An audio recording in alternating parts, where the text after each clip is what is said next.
So, and again, I apologize if I mispronounce anything, but Belen Sinajani, who identifies as he, him, is Dene and Filipinx, and he is from Manatneocha in New Mexico. He is currently a researcher in mathematics education for West Ed, which is an education nonprofit. Belen's primary research interests pertain to issues of social justice and equity in mathematics education through Indigenous perspectives. Prior to his work at West Ed, Belen was a mathematics faculty member at, can we all say? SFCC in the house. And prior to that, a faculty member at IAIA. Belen received a BS in mathematics from the University of New Mexico with a doctoral dissertation, and a PhD from the University of Arizona in mathematics with a doctoral dissertation that explored notions of mathematical identity in the context of Indigenous and Latinx students. Belen, thank you for coming today.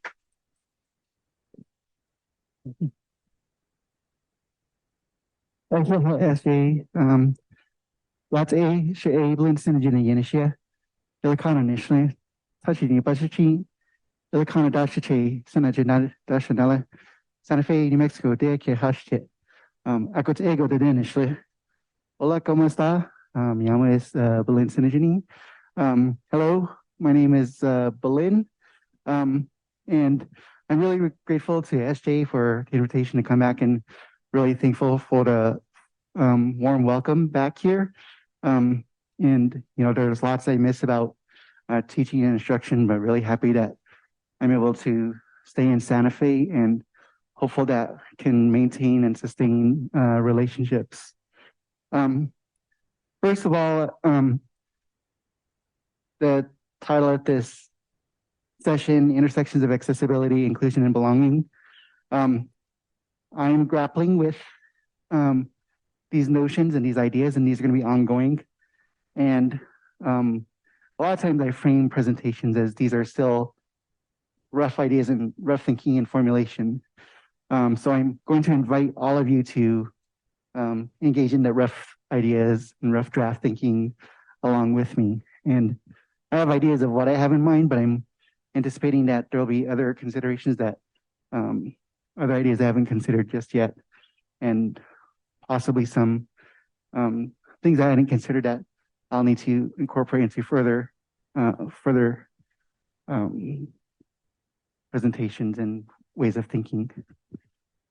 So I'm here, and I've been back and forth with some conferences and haven't been present here all day. So I have less of an idea of the conversations you've had so far today, less idea of how you've been engaging with each other. So kind of want to take a moment and have you think to yourselves, knowing you being here and present all day and I haven't been, who's been engaged all day and in what ways? How have people been participating? Who's been heard a lot throughout the day, and whose voices in this room have yet to be centered? So I just wanted to pause and take a moment for you to think to yourselves and think about how you may act on that in this upcoming session and beyond.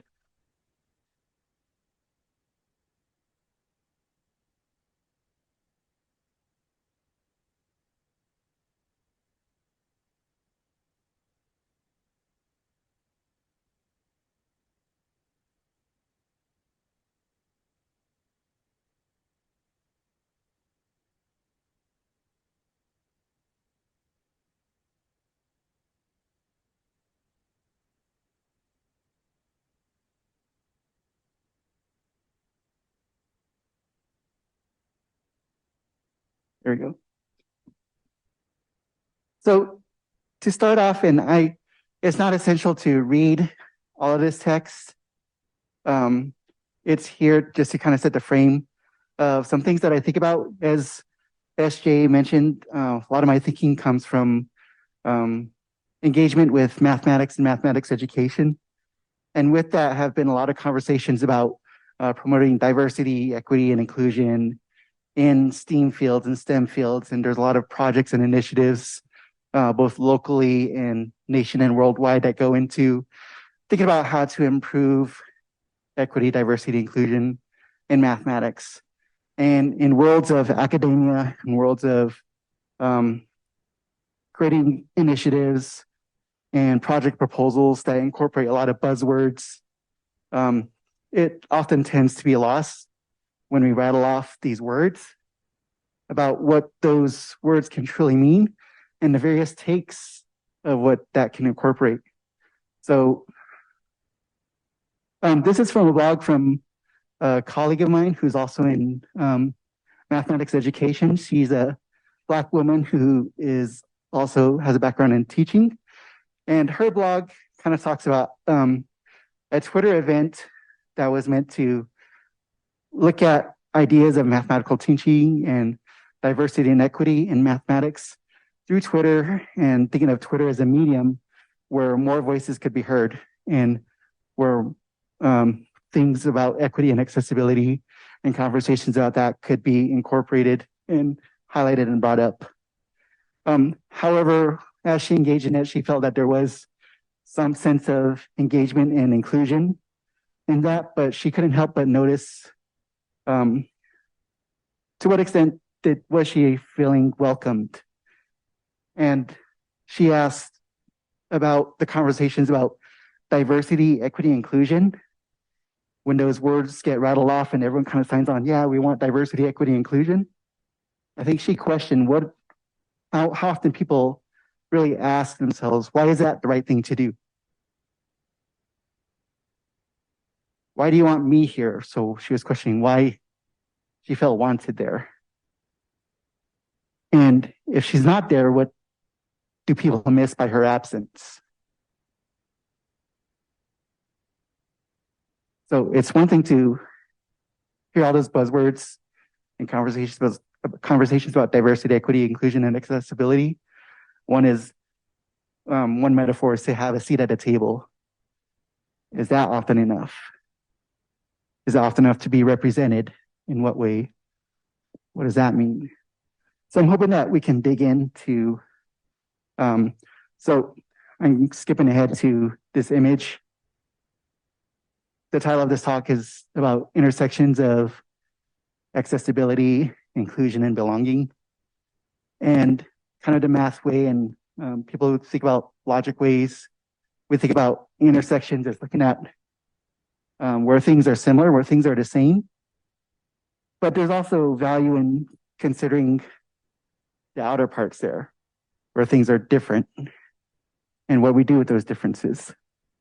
So I'm going to invite us to discuss in our groups, kind of going through those components as we think about the intersections of those terms. Accessibility. What does accessibility look or feel like? And what are indicators of accessibility? So I invite you to take a few minutes in your group, again, knowing and after reflecting who's been participating throughout the day and who you feel that hasn't been heard, ways you can respectfully bring each other in. So take a few minutes and kind of discuss at your tables responses to your questions.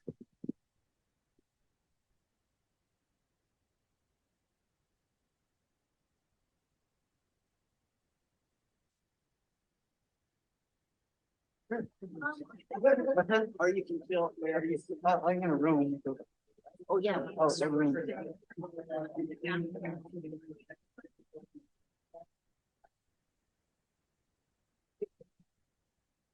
Yeah, how are you doing? Nice to see you. Nice to meet you.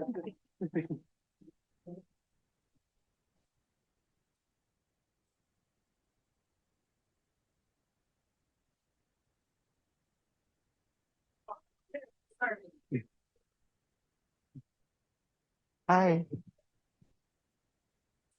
Yeah, they're being thoughtful at the moment.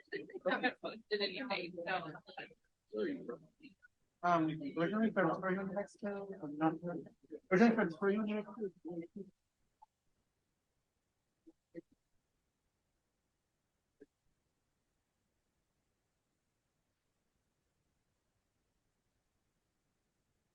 I got hired in 2018.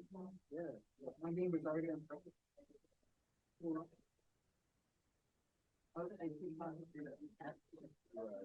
Was it still enrollment? Current enrollment.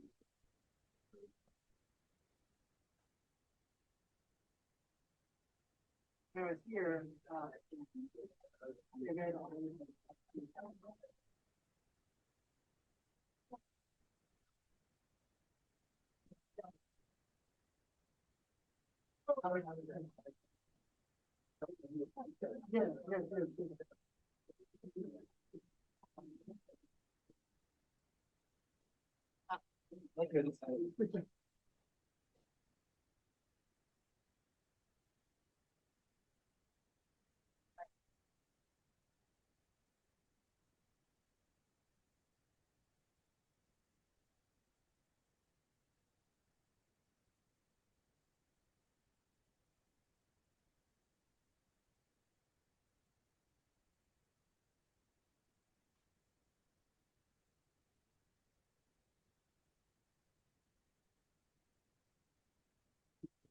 Hola.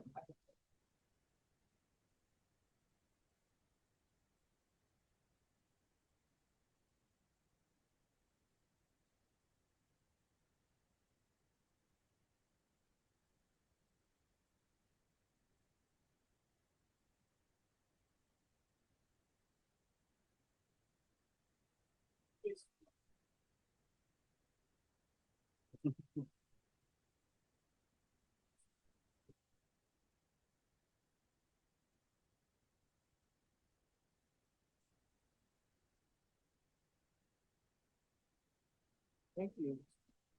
Any discussion? Okay.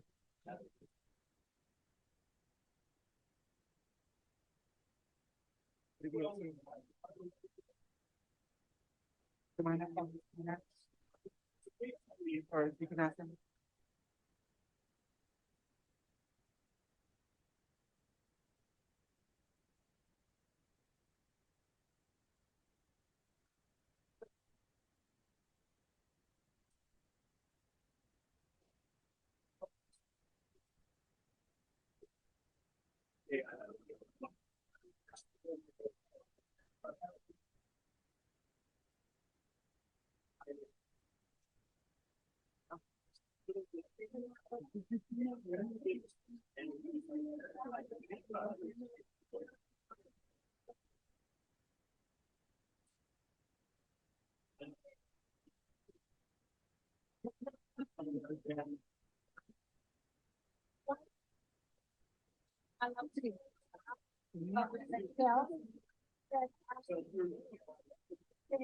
Okay.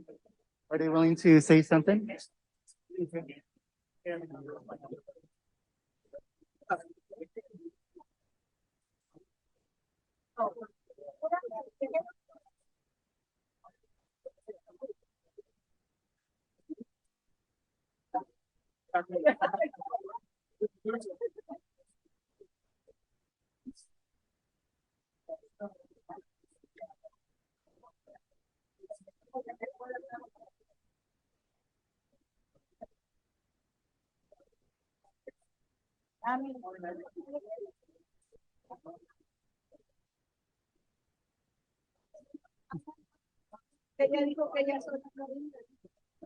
I'm gonna come back and do the next one, and I'm gonna come back to them. So we won't share out what? Oh, we'll share out the next one.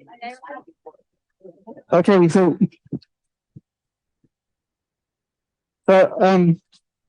raising my hand, and I want to get through some of the intersections.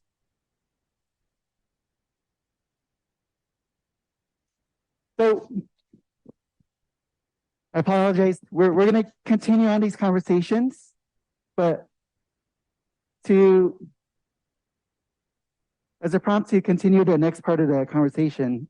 There we go. We're going to kind of do this in two parts. Similar questions for inclusion. So we talked about accessibility. What is inclusion?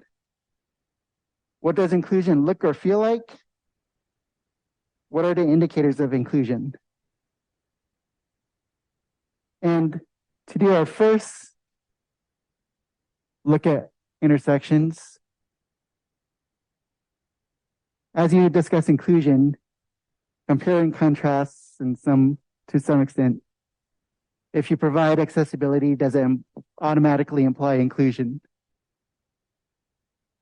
Are there some examples of inclusive interventions that do not necessarily promote accessibility? And can you provide some examples of accessible interventions, things that we do in the name of accessibility, that do not necessarily promote inclusion? So we'll take a few moments. I'm going to try our best to stick to our time here. We'll take 4 minutes.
Do they have any questions?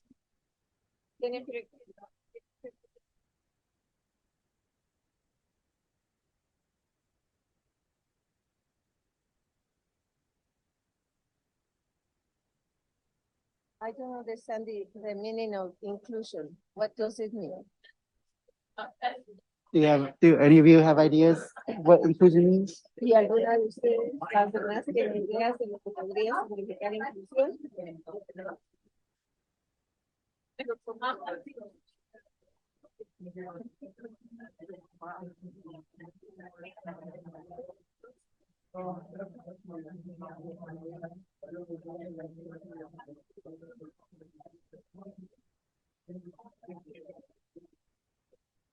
Inclusión viene del verbo incluir. Incluir, ¿sí sabe qué es incluir? Right? Inclusion comes from the word include. Right. So you know what include is? Yes. Could we say that it would be, you can count on me, or I can count on you? Okay. Yeah.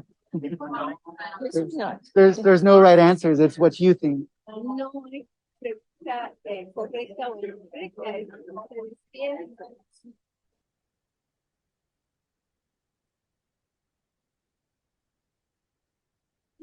How? Giving your opinion or how? Yeah, in your opinion. What does it feel to be included? ¿Cómo siente usted cuando piensa que la incluye?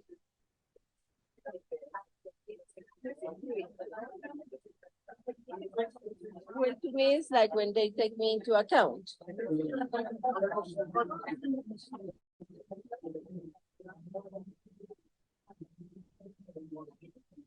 You too?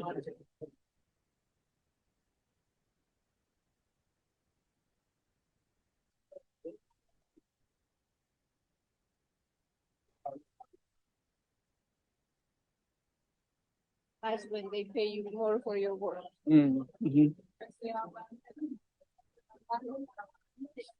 When they value your work.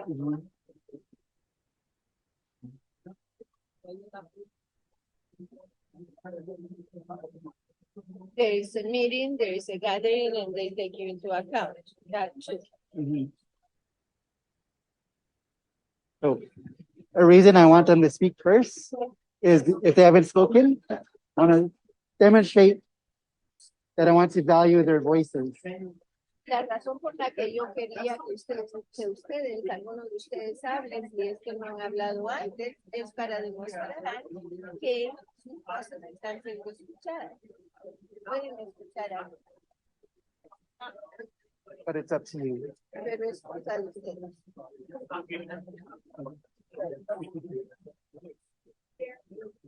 I'll let them think about it, then I'll come back.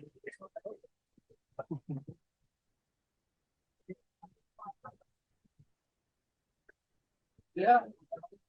Okay.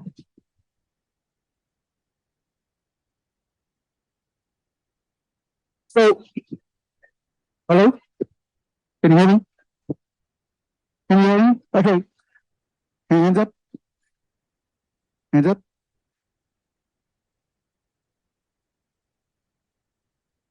Is anyone willing to summarize some of your thoughts, your group's thoughts, and not just thoughts in the sense of answer finding, but you can share some thoughts you have, some questions and challenges that you might have identified. Who's willing to share?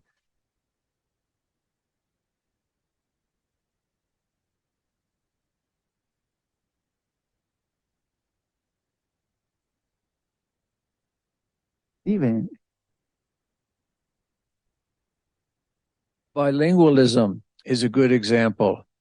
We accept people, anyone who wants to sign up for a college course, but if they're bilingual and if their English is not at a good enough level for the class, they're really at a disadvantage. They're not included. It's accessible, and it's also, personal. If they don't understand something, they feel embarrassed a lot of times, ashamed. They don't want to ask, they don't want to demand more attention. It's on them. Bilingual students should have higher achievement levels. But when they're not included, when the teaching and the institution doesn't include them in the way it sets up its courses and everything, they're at a disadvantage. Statistically, kids in school who are bilingual fall behind farther and farther every year when they should be advancing every year. Is that what you're thinking of? It's not what I'm thinking of, it's what you all are thinking of. Do others have similar thoughts? So I think there's an attempt to bilingualism and the idea of offering bilingual classes in theory should promote student success, achievement, and advancement. Is that kind of like what we're saying? But what's happening, that's not what's happening. Is that what you're kind of saying? So that kind of necessitates an examination as to whether that intervention intended to provide accessibility is actually promoting inclusion. Is that kind of a gist of what you're saying? Yeah, so I think that's a good way to think about it. That's thinking about what questions are coming out of this. And I'm not here to come with answers, just generate discussion. Anyone else like to share?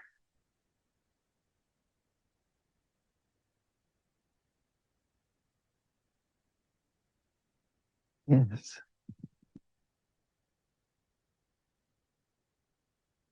So we were talking about one of the things that we learned during COVID, having to move to an online teaching modality very quickly, kind of across the board.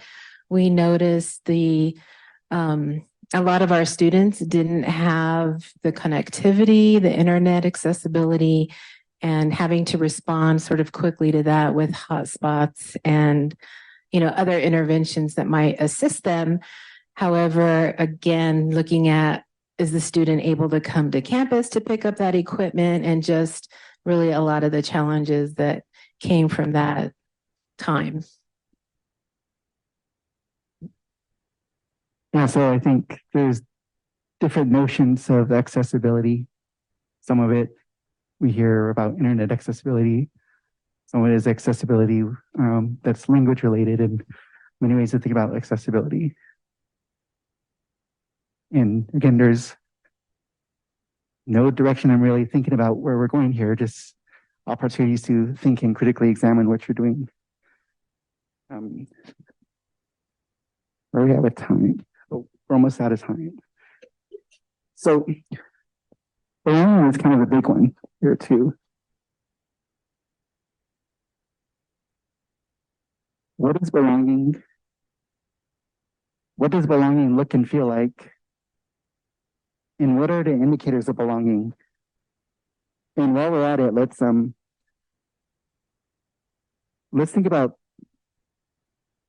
these intersections.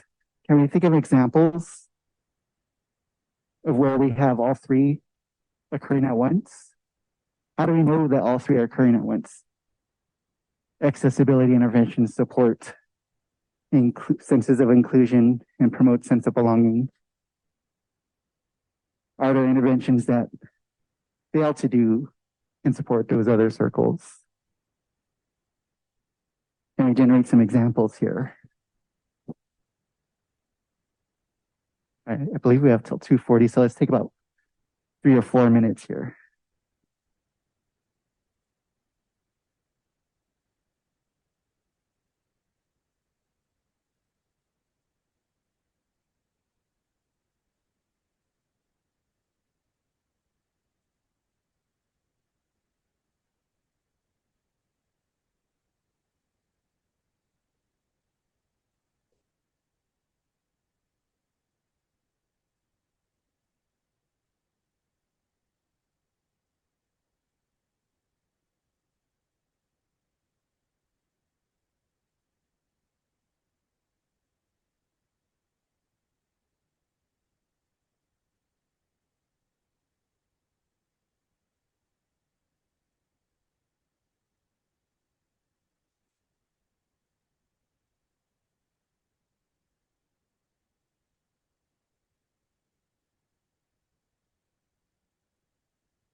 I know.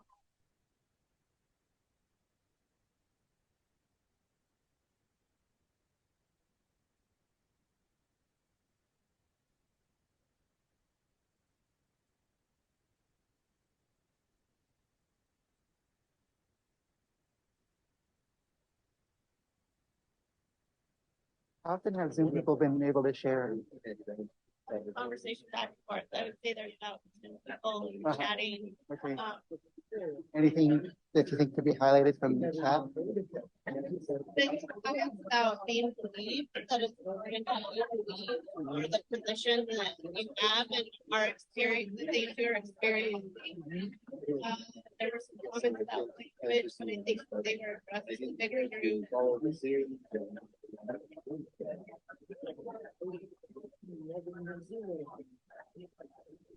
But an ideal situation is that a student doesn't need to ask for accommodation or accessibility, but that it automatically exists within the classroom building. That is part of our Yeah, thinking. yeah. That's automatically. That was kind of some of what they're talking about. Okay. I might come to you and have you summarize, Okay. even at that last point too. Okay, When I okay. come back to you. Thank you. Yes.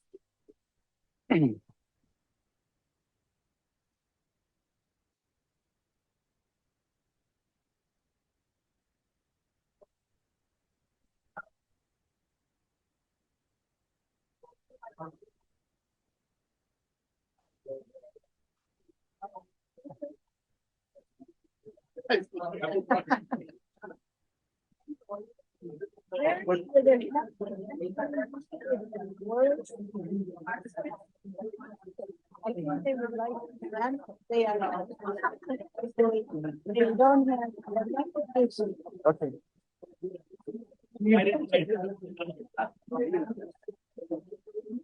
No.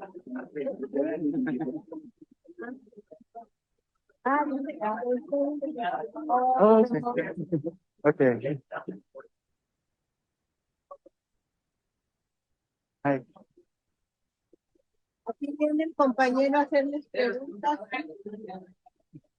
Do you have questions too or thoughts that you all might be willing to share?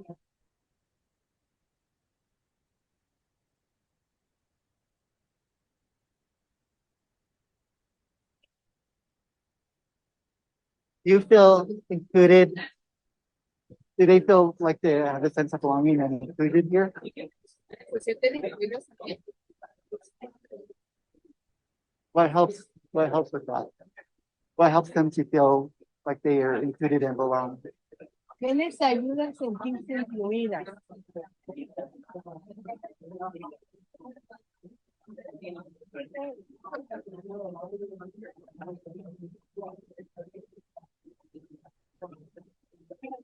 The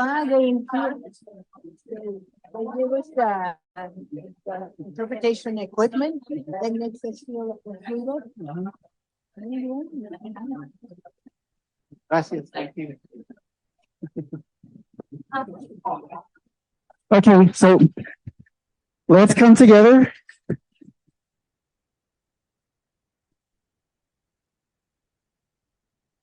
Okay. Hands up, hands up. All right. Is there a group of tables, person, and I'm going to help have you self-identify? And I don't mean to put someone on the spot and talk who hasn't spoken yet, but maybe you could summarize or articulate an idea that someone has had. Okay.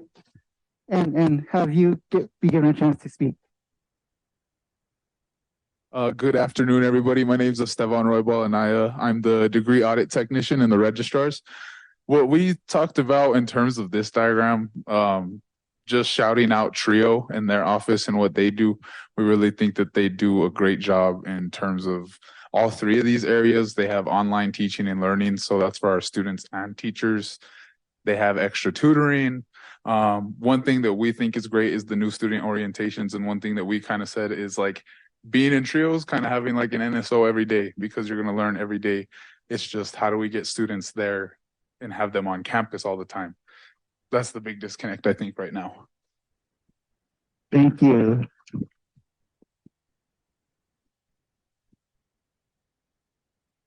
Other tables who have not yet spoken throughout the day.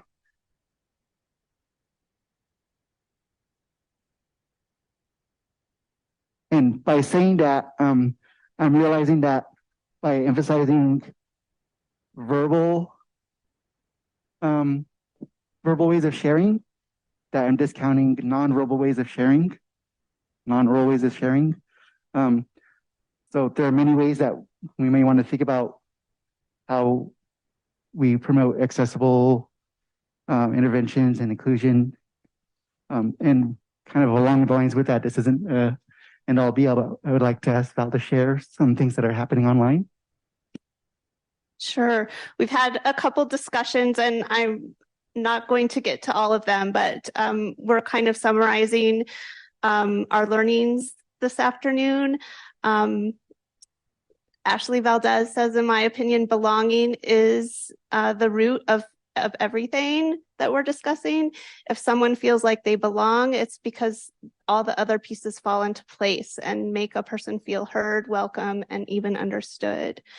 And this is stemming a little bit from a previous part of the conversation about being believed, that if you have an experience, no matter where you're coming from or what your position or place of intersectionality may be, to be believed, no matter what your experience is or what the person you're talking to's experience may be. So that's an important part of feeling belonging too. And just finally, Kate Stutter says, I think one place is accessible and inclusive. People can feel inherently that they belong there because there are not structural or social barriers in place. So an automatic sense of belonging, not because a person has had to take action, but because everything is already set up for them. Thank you. Thank you, Val. Any others who would like to share?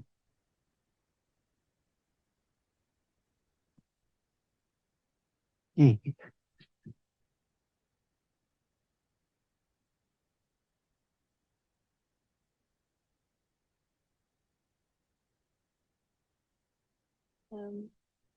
Hi, Monique. I work in the testing center, and our group was talking about how can we make people feel like they belong with such a large and diverse campus. And one of the ideas we were talking about were cohorts, which our nursing program does and our teaching program.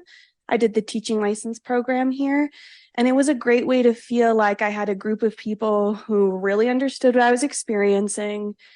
I could learn and grow with them, and then I had to get back to work because there's a lot of our students who just come to learn and then they got to go back to their lives. So it would be great if we had more things on campus where people could feel involved, but not all of our students are those kinds of learners. So it'd be a great way to have accessibility, inclusion, and belonging if we could have more cohorts.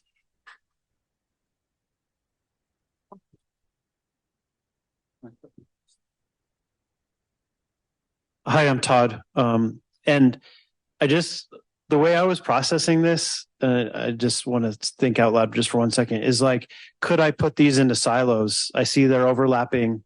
So that was my exercise. And I think about like real world environments where you might have belonging and that feels great, but without the accessibility piece, you're just like an exclusive golf club or something. Without inclusion, if inclusion is just by itself, that might be a standalone attribute, but the accessibility might be an impermeable little orange circle somewhere that people can't get into. So I see and accessibility is the same way. It's kind of like enchanting, and you just be like, anyone can do this, and this is great. But if it doesn't have teeth, if there's not substance, ballast behind accessibility, then these other things are meaningless. People will go and they'll have an experience that doesn't have depth. And so that's it. That's all I was thinking about. Thank you. I'm gonna check my time. Oh, so right up at the end of time. And I want to thank you for your rich discussions and your dialogue today. One reflection I'd like to share is that jumping in at 2:00 on Friday, what's today, the 20th, October 20th, 2023. We're not jumping in at the beginning of these conversations here. We're not jumping in advocating like, hey, let's start thinking about these things. There are many things already taking place here at SFCC, and it's valuable to highlight where some of those interventions and those efforts are taking place and to value and highlight them. But I'm also noting and hearing that we're not near the end of this either, of these dialogues and these processes. And I think it's important to continue to engage in ongoing conversations and to think about and grapple with our own limitations in critical and reflective ways. So, by example, I wish I had come up with better images and had taken more time to provide more multimodal ways of participation that go beyond just passing the microphone out, because not everyone who has ideas and thoughts worthy of sharing is going to be comfortable sharing in front of a big audience. That trust has to be earned and demonstrated over time. And by prioritizing this oral way of sharing knowledge, it's not being accessible for a lot of people's ideas and rich ideas, and limits both their sense of belonging and their ways of feeling included. So even though we might think that we're being accessible, anyone can, but that's not always promoting a sense of inclusion and belonging. So I'll continue to think about how I can promote and think about these kinds of sessions in the future, and invite you to continue on in this journey with me and with your own work. But thank you for all that you do, and Happy Friday afternoon. I know there's more coming on. Go ahead.